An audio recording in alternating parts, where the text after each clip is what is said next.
This was last night in Queens. The crowd chanting slogans like "Freeze the Rent," as well as DSA, which stands for Democratic Socialists of America. Take a listen.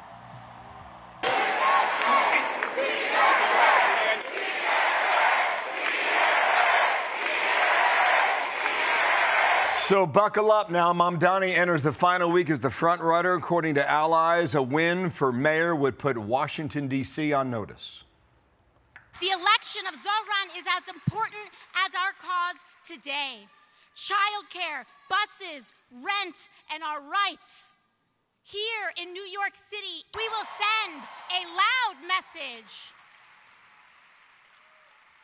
to President Donald Trump that his authoritarianism is no good here. New York must have a mayor who represents the working families of this city, not the billionaire class. Let our words ring out so loud tonight that Andrew Cuomo can hear them in his $8,000 a month apartment. Let them ring so loud that his puppet master in the White House hears us.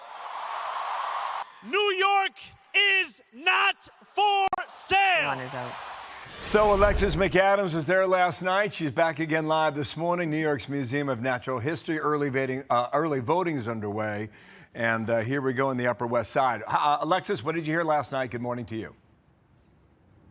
Good morning, Bill and Dana. That's right. Well, the crowd, when we were in there out in Queens, went wild. They were screaming, chanting, and very excited when Alexandria Ocasio-Cortez and Senator Bernie Sanders came out on that stage. Why? Because they say they believe Zohran Mamdani has now joined those two as the stars of the Democratic Party.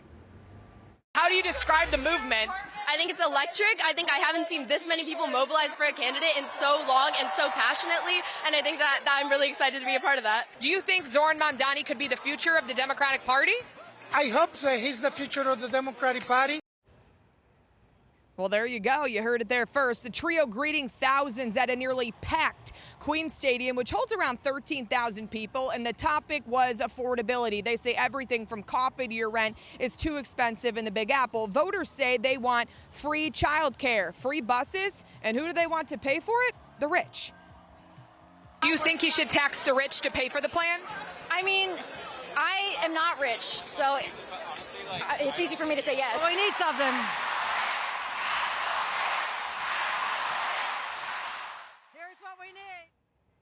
Ooh, so those were chants of tax the rich to Governor Kathy Hochul there. She was heckled up on that stage after they were pressuring her to increase taxes on the wealthy people in this city. Andrew Cuomo's spending the weekend out talking with voters, too, making his final push, meeting with leaders of the city's Jewish community, as the former New York governor wants voters to know he's the real Democrat, not Mamdani. Because the Democratic Party has changed so much, people say it's no longer your father's Democratic Party, you know, it's becoming more extreme. Do you even consider yourself a Democrat anymore?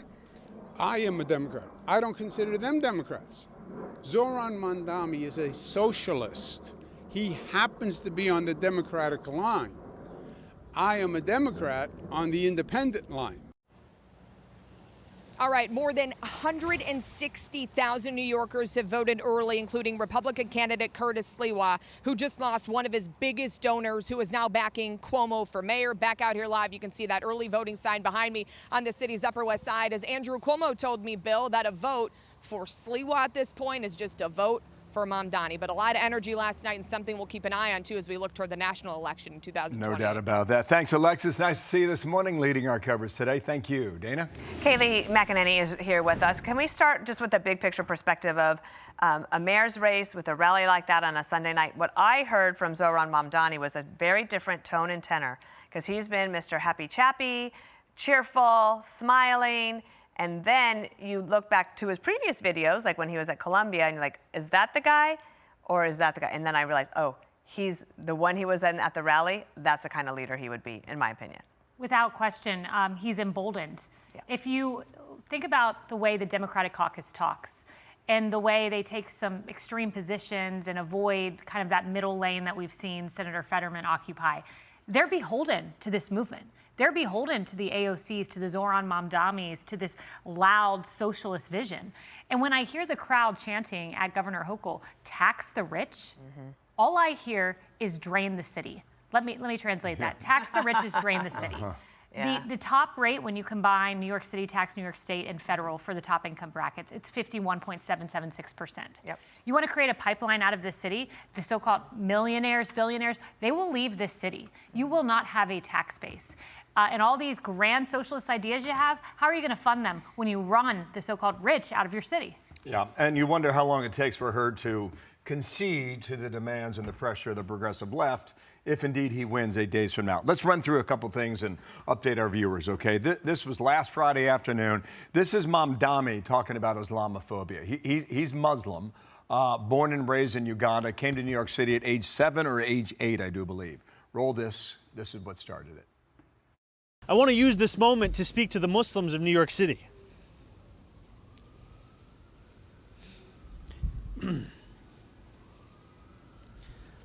I want to speak to the memory of my aunt.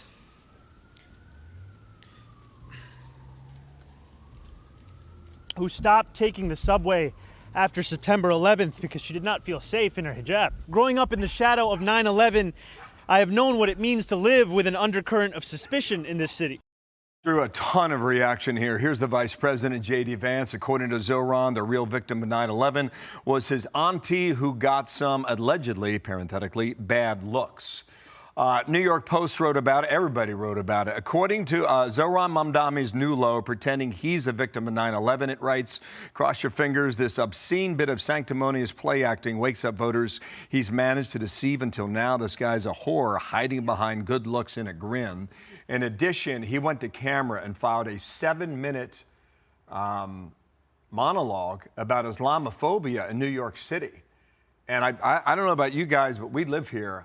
I didn't even know that this was even on the table until now. New York has 8.8 million residents, 1 million of whom are Muslim. And this is his closing argument, Kayleigh. So the question is, how effective is it? It's not effective. It's a way of deflecting from his anti-Semitic remarks. The true victims of 9/11 were not Zohran Mamdani's aunt getting a few looks on the subway, she claims. They are the 3 11-year-olds who were killed on a flight on their way to a National Geographic Society meeting and instead hit the Pentagon and died that day. The real victims are Dana Falkenberg, the 3-year-old who died on that plane that hit the Pentagon. Those are the real victims.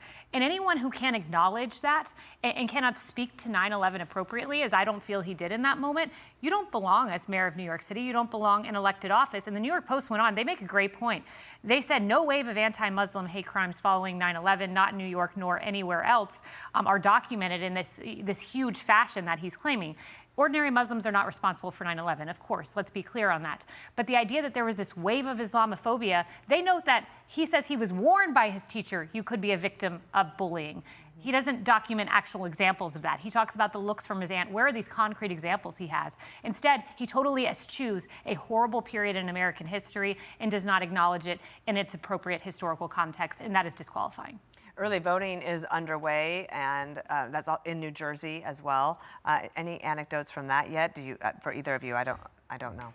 In New Jersey, you said? Or here in New York, the early voting is available at this moment. Yeah, so I had spoken with someone who is in one of these New York apartments, and they said this about just the ground game, that Zohran Mamdani's team has come 4 times to her door.